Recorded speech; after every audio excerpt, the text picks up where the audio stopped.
Okay, welcome back. My name is Eric, and this is Breezy Bee Metal. And today, I just wanted to talk about, if you need a place to put your grinder, your wire wheel, a lot of times you don't have space. You can see all the stuff I have on my table. So you can go ahead and you can make yourself a stand. I made this one out of an I-beam.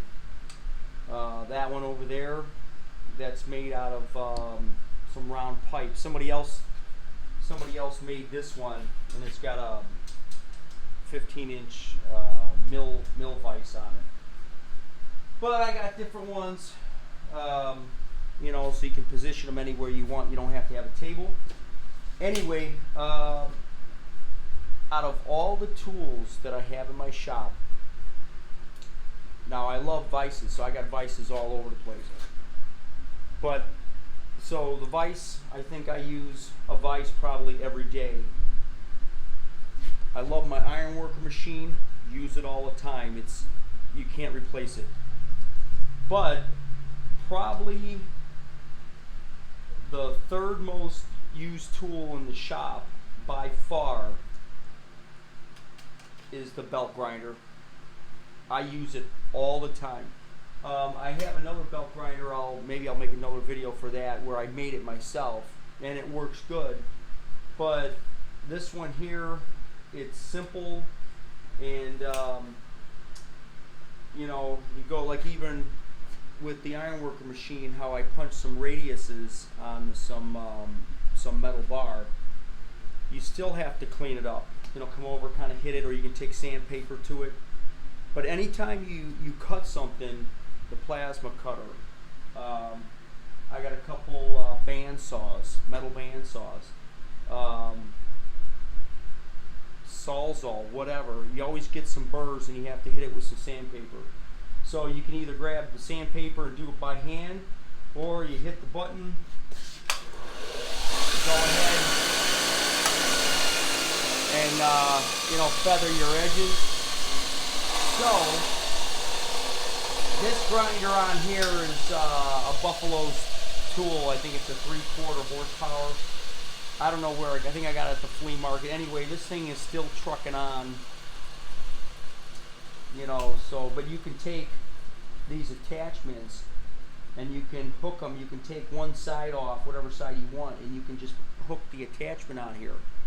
And like I said, I use this tool. I use the vices every day. I probably use this almost every day. And even if it's for a second, you turn it on, you kind of clean up the edge, and you're fine. But the stand that I made for this, and the inspiration I got, was my dad's a retired iron worker. So I'll give you guys a story. It's a good story. So metal was getting expensive, and I wanted to make a stand for this. And I didn't know if I was going to use a pipe or a piece of square heavy tube or something.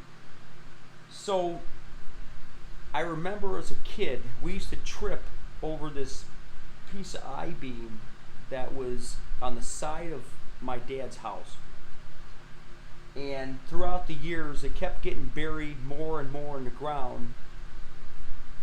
And I haven't thought about it in years. Anyway, I called up my dad and I said, "Hey Pops, remember that I-beam that used to be on the side of the house? Do you still have it?" And he goes, "Well, I don't know. It used to be back there. You'd have to go find it. It's probably back there."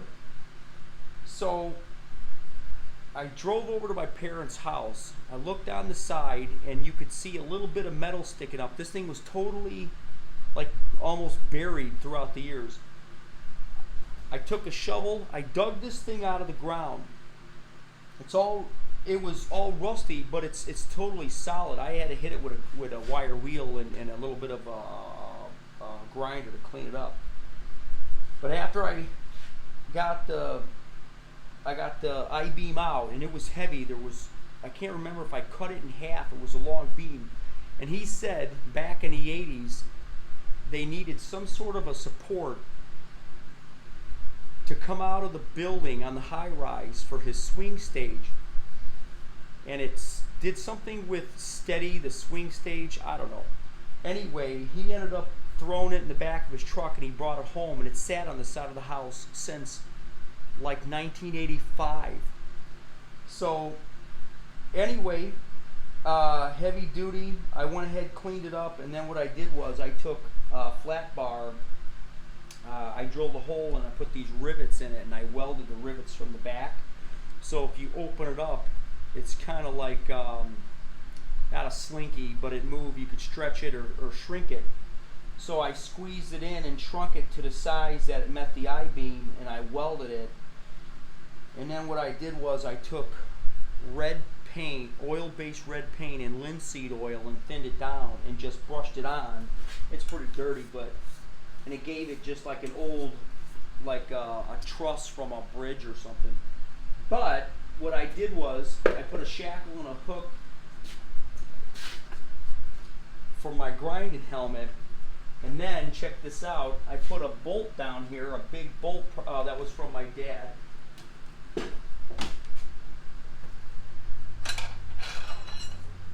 And you pull the spud wrench out. I can grab this and I can move it and wheel it around with the spud wrench. So I don't know where I got the idea. I had a bunch of these spud wrenches laying around, and I thought, and all this stuff's from my dad. I hang the helmet on it. So I put a couple pieces of angle and then welded a stud for the wheels on the bottom. But otherwise I can wheel this wherever I go. I can take it to the other side if I want, and it's got a lot of weight to it, and that's what you want, because you don't want this thing vibrating and moving away. So okay, and probably, let's see, how wide is this? It's 6 inches. It's 6 by 4, and it's over 3 foot tall, so it's got weight. Anyway, I'll put information about the belt grinding attachment, and the other side is just a wire wheel, and I use the wire wheel just as much as I use the belt grinder. So anyway, you got to have this if you have a shop, by far. Anyway, again, this is Breezy Metal. If you guys like the video, thumbs up and subscribe, and I'll see you on the next one.